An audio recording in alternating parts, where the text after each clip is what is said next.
দেখো আজকে আমি লাল নোটে শাক নিয়ে নিয়েছি। আমার নোটে শাক শিকড়গুলো বাদ দিয়ে পরিষ্কার করে ধুয়ে আমি রেখে দিয়েছি। এবার শাকগুলো কুচিয়ে নেব। এই নোটে শাক ভাজা তোমাদের আমি আজকে দেখাবো। তোমরা দেখতে থাকো কেমন করে নোটে শাক ভাজছি। নমস্কার, আমি সুজাতা, তোমরা এখন দেখছো সুজাতার সাথে। দেখো আমি কেটে নিচ্ছি, সরু সরু করে কুচিয়ে নিচ্ছি বটিতে।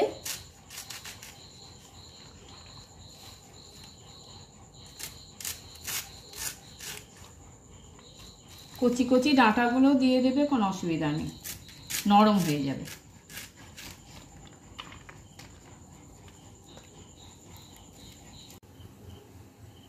দেখো তেল দিয়ে দিচ্ছি, আমি শাক ভাজবো, তেল দিয়ে দিলাম।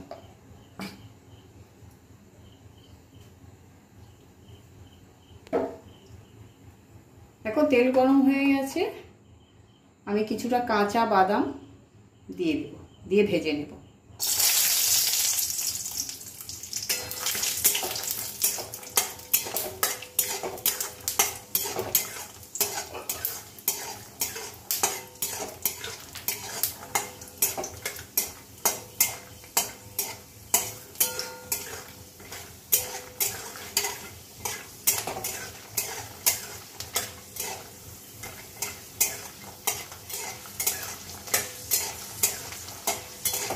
ভাজা হয়ে গেছে, যেন না পুড়ে যায়, দেখবে ভাজাটা যেন ভালো হয়, পুড়ে গেলে খেতে ভালো লাগবে।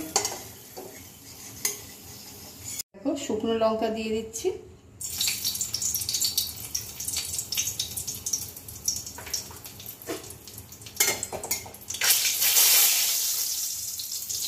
একটু রসুন থেতো করে রেখেছি, রসুন দিয়ে দিচ্ছি।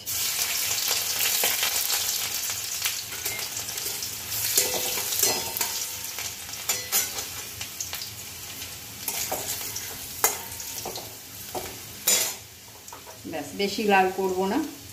এবার দিয়ে দেব শাক, দিয়ে দিই।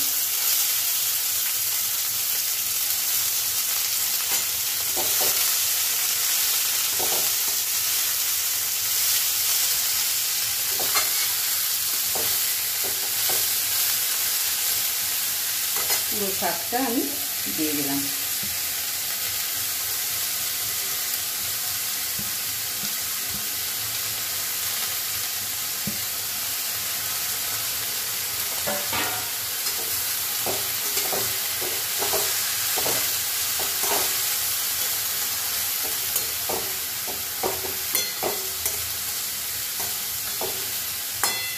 এবার একটু নুন দিয়ে দেবো, দিলে আরও মজে যাবে।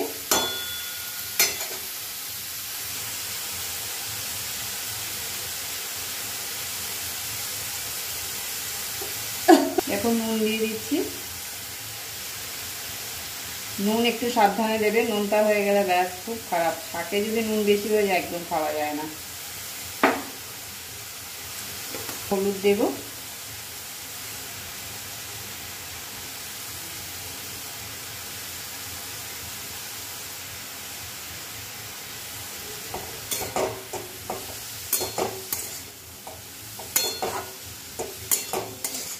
নুন দিলে আর একটু জল বেরিয়ে যাবে, সেই জলেই সিদ্ধ হয়ে যাবে।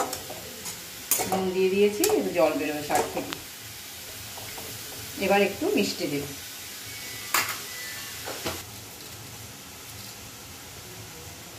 দেখো অল্প একটু চিনি দিয়ে দিচ্ছি, ব্যাস।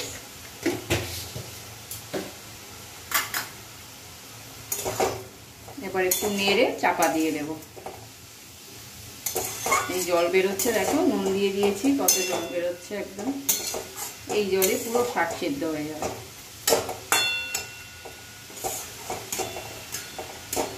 নামানোর আগে বাদাম দিয়ে দেব।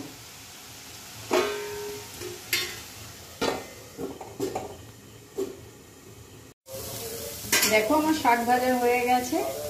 দেখো বাদাম ভেজেছি, দেখো বাদামগুলো একদম পোড়েনি, সুন্দর সাদা সাদা আছে। বাদাম পোড়াবে না, একদম এরকম করেই ভাজবে, তাহলে খেতে ভালো লাগবে। এবার বাদামগুলো আমি দিয়ে দেব।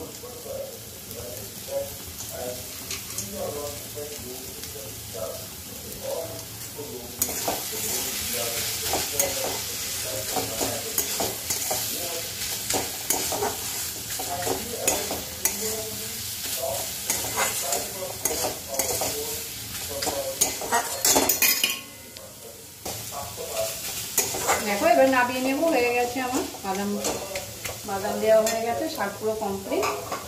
এবার নামিয়ে নেব। বন্ধুরা, এইভাবে তোমরা লাল নোটে শাক ভাজা খাবে, কেমন লাগলো বলবে। যদি ভালো লাগে লাইক করবে, শেয়ার করবে। আবার দেখা হবে তোমাদের সাথে অন্য ভিডিও।